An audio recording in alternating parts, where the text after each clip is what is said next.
Покраска забора своими руками. Всем привет! Вы на канале Чертог Мастеров.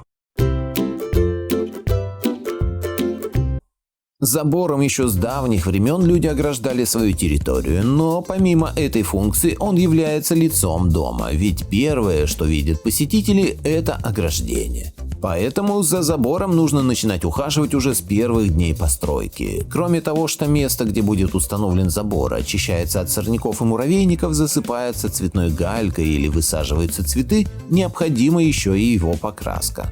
При этом нужно знать, какая краска для забора из дерева подойдет лучше всего.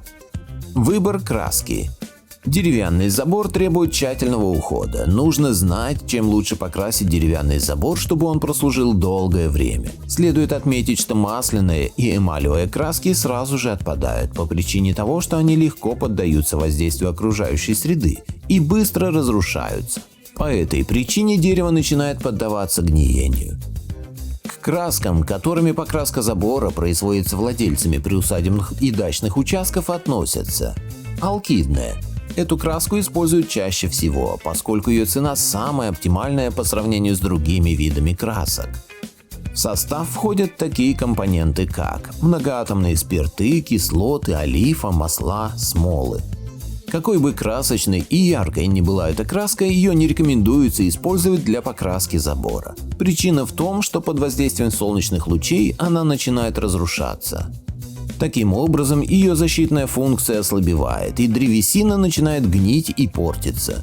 Кроме того, вещества, которые входят в ее состав, сами по себе негативно влияют на дерево. Но если алкидная краска уже один раз использовалась, то ею нужно производить обновление поверхности каждый год.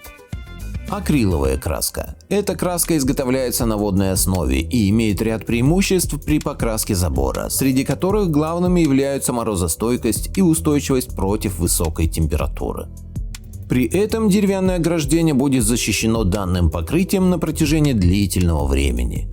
Перед тем, как покрасить забор, материал нужно предварительно покрыть грунтовкой. Таким образом, она сохранит свой цвет, и даже через год ограда будет выглядеть свежеокрашенной.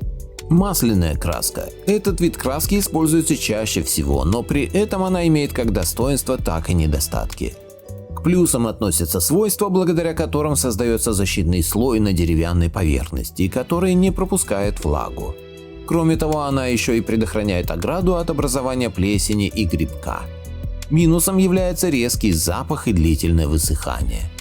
К недостаткам относится и способность выгорать под воздействием солнечных лучей. Антисептическая краска. Эта краска бывает двух видов – укрывная и лакирующая. Использование этих видов краски способствует длительному служению ограды, поскольку она предохраняет дерево от вредителей, плесени, бактерий и грибков. При этом сама древесина будет эффектно смотреться. Но в состав этой краски входит большое количество токсинов, которые вредны для человеческого организма. Поэтому при работах с антисептиками нужно соблюдать меры предосторожности и технику безопасности. Масла и пропитки. Существует не только краска для деревянного забора, которая лучше сохраняет структуру дерева, но и разные пропитки. В их составе имеются масла натурального происхождения. В их состав могут входить и другие вещества. Из самых простых пропиток можно назвать трансформаторное масло, моторное масло. Приобретаются они в автомагазине или непосредственно на предприятиях. Подобная пропитка имеет много плюсов, а именно, эти масла пропитываются между волокон древесины, чем обеспечивают ей защиту. Пропитанный забор имеет вид натурального дерева, если же его покрасить, то краска будет выглядеть насыщеннее. Масла легко приобрести.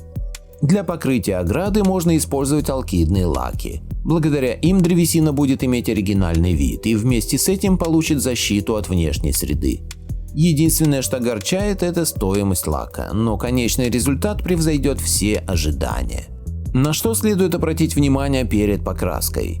Перед покрасочными работами необходимо обратить внимание, каким именно образом забор контактирует с землей.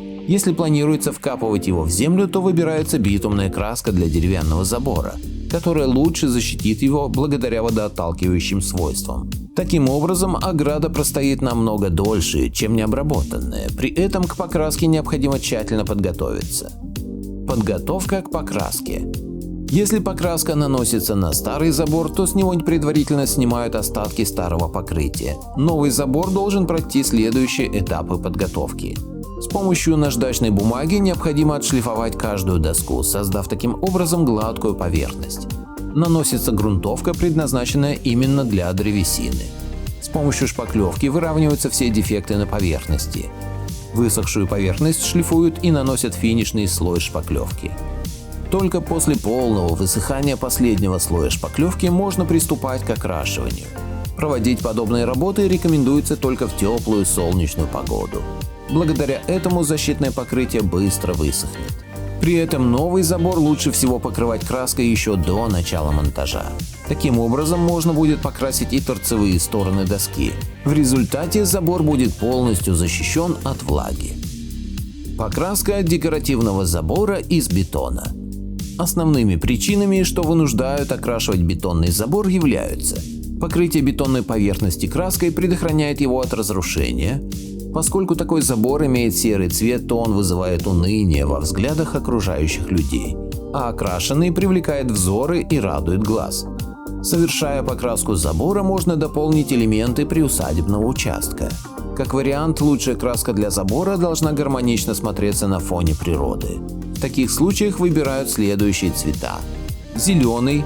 На его фоне эффектно смотрятся цветы на клумбах. Коричневый подчеркивает или дополняет элементы дома. Синий отлично будет смотреться, если на участке есть искусственные водоемы. Перед покраской бетонного забора также необходимо проводить подготовительные работы. Для этого обязательно покрыть поверхность грунтовкой и только после этого приступать к покраске. Красить бетонную ограду сложнее, чем деревянную. Проблема заключается в рельефности его поверхности. Такой забор лучше всего красить кистью или краскопультом. При этом во втором варианте покраска будет качественнее. Покраска металлического забора. Ограда из металла, как и любая другая, нуждается в покраске. В первую очередь для того, чтобы предотвратить ржавление, но перед тем, как приступить к основной работе, нужно провести подготовку. Именно этот этап самый важный при окрашивании металлических элементов ограды. Старую краску, ржавчину и окалину снимают с металлических элементов с помощью кислородно-ацетиленовой горелки или паяльной лампы. На этом этапе происходит очищение из-за отслаивания излишков в результате разницы между коэффициентами расширения металла и продуктов сгорания. Кроме того, можно воспользоваться специальными растворителями, которые нужно наносить на поверхность, выдерживать какое-то время и смывать. Покрывая металл краской, нужно помнить о том, что для этих целей необходимо выбирать специальное красящее средство, предназначенное только для металлических поверхностей. Кроме того, перед тем, как приступить к покрытию, металл необходимо обработать наждачной бумагой, чтобы убрать грязь и остатки следов ржавления. Перед покраской поверхность обрабатывается грунтовкой. Это обеспечивает хорошую связь материала с покрытием. В том случае, если ограды изготавливают из цветного металла, вместо краски используют лаковое покрытие. На первый взгляд ничего особо сложного в покраске забора нет. Купить грунтовку и краску, потом нанести все на забор. По крайней мере, так будет казаться, если работу делает профессионал. Все будет сделано за один день и качественно. Ссылка на статью в описании. Автор статьи Николай Пономарев. Надеюсь, вам понравилось это видео. Напишите в комментариях. Подписывайтесь на канал и включайте колокольчик.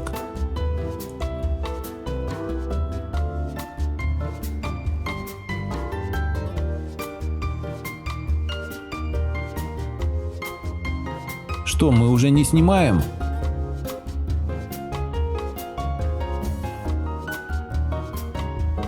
Заходи к нам почаще.